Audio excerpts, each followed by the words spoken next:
So next topic is physics, technology and society. How they all are interconnected. Physics and technology कैसे आपका आपस में interconnected है बच्चा. टेक्नोलॉजी समटाइम्स राइज करती है, न्यू फिजिक्स मिलती है टेक्नोलॉजी की वजह से, एंड कई बार हमें क्या है फिजिक्स की वजह से नई टेक्नोलॉजी मिलती है. जैसे कि मैंने कुछ एग्जांपल्स लिए हैं यहाँ पर. फर्स्ट एग्जांपल अगर हम देखें तो फिजिक्स से हमें मिल रही है टेक्नोलॉजी.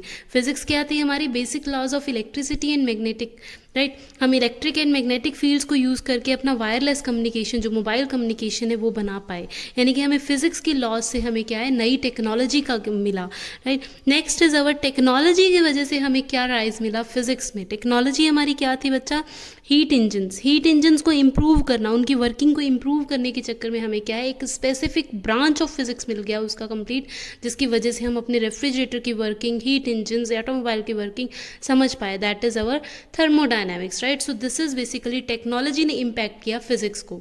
नेक्स्ट इज फिजिक्स से हमें राइज मिला न्यू टेक्नोलॉजी. फिजिक्स क्या थी हमारी, सिलिकॉन चिप्स थी हमारी, राइट.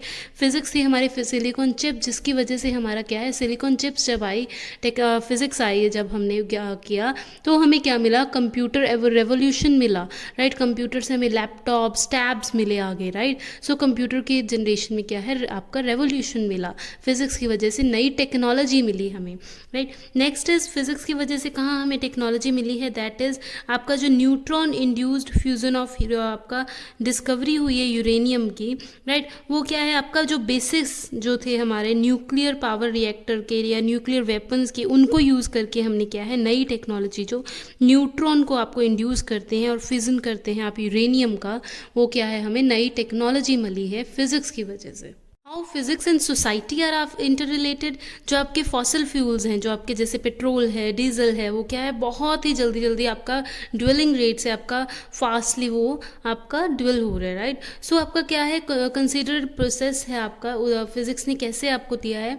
जैसे कि आपका सोलर प्लांट्स जो हैं आपके, या सोलर जो हमारे घर पे लगते हैं इलेक्ट्रिसिटी को जनरेट करने के लिए, वो क्या कर रहे हैं, हेल्प कर रहे हैं ना, फ्यूल्स को बचा रहे हैं, ताकि इलेक्ट्रिसिटी आपका सोलर एनर्जी से जनरेट होके, वो भी फिजिक्स की वजह से, जिससे आपका सोसाइटी को हेल्प मिल रहा है. या फिर जियोथर्मल एनर्जी जो है, वो भी क्या है, आपका फिजिक्स में की वजह से सोसाइटी को हेल्प मिल रहा है. आपका टेबल नंबर है 1.1 एंड 1.2 एनसीईआरटी बुक में. बच्चा एनसीईआरटी बुक को फॉलो करो, आप कोई भी क्रैक कर सकते हो एग्जाम. एनसीईआरटी को फॉलो करके जेईई और नीट के लिए एनसीईआरटी बहुत इंपॉर्टेंट है, और सीबीएसई के लिए तो है ही, राइट. सो अगर हम नेचर ऑफ फिजिक्स लॉ देखें, फिजिक्स में जितनी भी थ्योरीज हैं उनका क्या नेचर होना चाहिए. जो law of conservation of energy, यानी कि जितनी भी एनर्जी है आपकी पूरी दुनिया में, आपको पता है वो क्या होनी चाहिए, आपका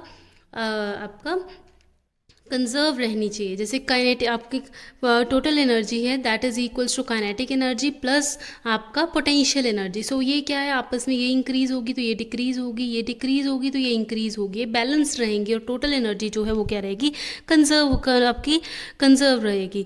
कन्वर्ट हो जाएगी एनर्जी एक फॉर्म ऑफ एनर्जी से दूसरी फॉर्म ऑफ एनर्जी में, बट क्या है, वो हमेशा ही आपकी कंजर्व रहेगी. Next is law of conservation of charge. जो चार्ज है वो क्या होगा, ऐड होगा, रिड्यूस होगा, बट आपस में क्या है, पूरे का पूरा चार्ज वो क्या रहेगा, इनपुट से जितना भी आ रहा है वो आउटपुट पे आपको मिलेगा ही मिलेगा, राइट. लॉज जितना भी चार्ज है वो conserve. Is conservation of linear momentum. जितना भी linear momentum, that is P is equals to M V. P is momentum here, M is mass over here, and V is velocity of the object, right. So अगर ये दो objects हैं collision के बाद भी, हम कॉन्सेप्ट्स को इनको बच्चा आगे क्लियर करेंगे अच्छे से, इन डेप्थ में हम पढ़ते हैं फिजिक्स में ये, राइट, 11th में ही.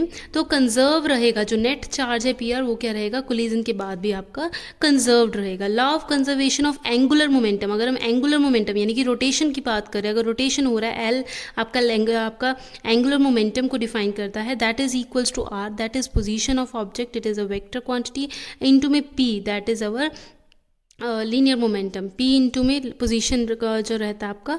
सो ये भी क्या रहेगा, एंगुलर मोमेंटम नेट क्या रहेगा आपका, कंजर्व रहेगा ना. Last is law of conservation of mass. जो नेट मास है, जो आपका मास और एनर्जी है, वो क्या रहेंगे आपस में आपका कंजर्व रहेंगे. इसके लिए आपका लॉ है E is equals to M C square. E is energy over here, M is mass of the object, C is speed of light. Right, जैसे कि केमिस्ट्री में पढ़ते हैं, जो मास है आपका रिएक्टेंट्स का, that will be always equals to mass of product, right. And the difference जो होगा, जो भी डिफरेंस आपका आएगा रिएक्शन, आपका रिएक्शन में, वो क्या रहेगा, हीट एनर्जी में रहेगा। सो आपका मास और एनर्जी क्या है, दोनों आपस में बैलेंस करके कंजर्व रहेगा। ये था आपका बच्चा first chapter of physics. Thank you for watching. Like, share and subscribe my channel.